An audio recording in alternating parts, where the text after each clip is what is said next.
pertama adalah pentingnya komunikasi. Apa sih komunikasi itu? Komunikasi merupakan sebagai alat interaksi manusia yang bertujuan untuk mengenal pribadi seseorang ataupun karakter orang lain. Komunikasi juga aktivitas mengirim, menerima, dan memahami pesan secara sengaja ataupun tidak sengaja, baik verbal maupun non-verbal. Karena komunikasi juga pemindahan informasi, gagasan, emosi, kata-kata, dan grafik. Yang kedua ada peran komunikasi. Peran komunikasi terdiri dari 4. Yang pertama ada transfer ilmu atau secara formal dan non-formal. Yang kedua ada mengenali dunia luar. Yang ketiga ada penyampaian pesan. Yang keempat ada mencegah konflik dan hiburan. Apa sih transfer ilmu secara verbal dan non-verbal?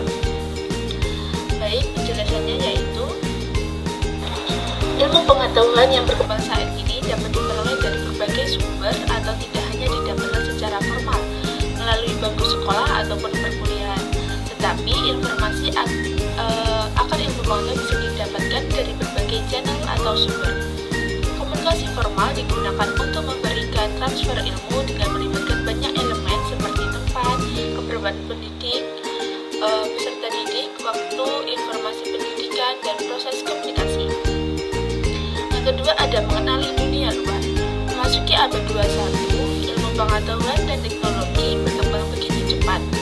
Interaksi sosial tidak hanya lagi sebatas di lingkungan sekitar, akan tetapi interaksi yang melintasi batas negara bisa terjalin melalui komunikasi. Yang ketiga ada penyampaian pesan.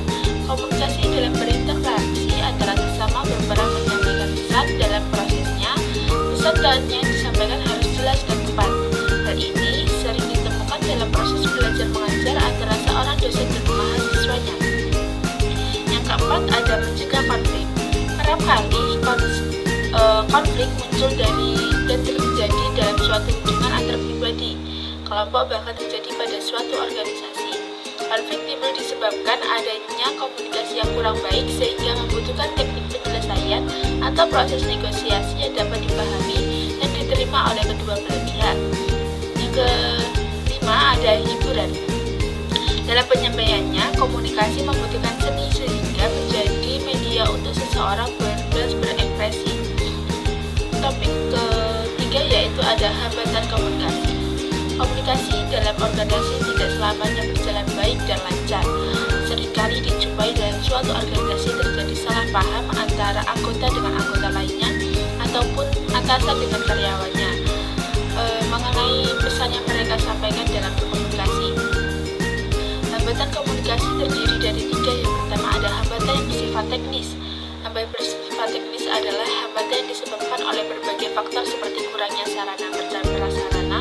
Yang kedua ada penguasaan teknik dan metode berkomunikasi yang tidak sesuai. Yang terakhir ada kondisi fisik yang tidak memungkinkan terjadinya proses komunikasi yang dibagi menjadi kondisi fisik manusia, kondisi fisik yang berhubungan dengan waktu atau situasi keadaan, dan kondisi peralatan.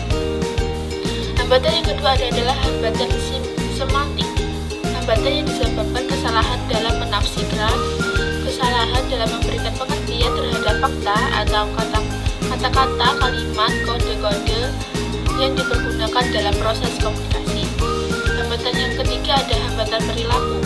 Hambatan perilaku disebut juga hambatan kemanusiaan. Hambatan yang disebabkan berbagai bentuk sikap atau perilaku, baik dari komunikator maupun komunikan. Hambatan perilaku tampak dalam berbagai bentuk seperti ini. Pertama ada pandangan yang bersifat a priori. Yang kedua ada prasangka yang didasarkan pada emosi. Yang ketiga ada suasana otoriter. Yang keempat ada ketidakmauan untuk berubah. Dan yang terakhir ada sifat egois. Topik yang keempat ada atasi hambatan. Pada prinsipnya, komunikasi yang efektif itu terdapat beberapa hal yang bisa menjadikan komunikasi yang disampaikan itu menjadi sesuatu yang berpengaruh dalam orang lain. Di antara yang pertama ada respect. Respect di mana respect adalah peranan positif atau penghormatan diri kepada lawan bicara. Yang kedua ada empati. Empati kemampuan untuk menempatkan diri pada situasi atau kondisi yang tengah dihadapi orang lain. Yang keempat ada audible, mengandung makna pesan yang harus dapat didengarkan dan dapat dimengerti. Yang keempat ada clarity, adalah kejelasan dari pesan yang kita kita sampaikan. Salah satu penyebab munculnya salah paham antara satu orang dengan orang lain adalah informasi yang tidak jelas yang mereka terima. Yang terakhir ada humble, yakni sikap rendah hati atau rendah diri. Rendah hati memberi kesempatan kepada orang lain untuk berbicara terlebih dahulu dan Anda menjadi pendengar yang baik. Selanjutnya yaitu ada beberapa hal yang harus kita siapkan atau sampaikan agar pesan itu berjalan dengan efektif. Yang pertama ada berkomunikasi pada suasana yang menguntungkan. Jadi kita menyampaikan komunikasi pada saat lawan bicara kita tenang, senang ataupun tidak di suasana yang marah. Yang kedua ada menggunakan bahasa yang mudah ditangkap dan dimengerti. Yang ketiga ada pesan yang disampaikan dapat menggugah perhatian atau minat di pihak komunikan. Baik, sekian presentasi dari saya. Mungkin ada kurang lebihnya saya mohon maaf. Wassalamualaikum warahmatullahi wabarakatuh. See you guys.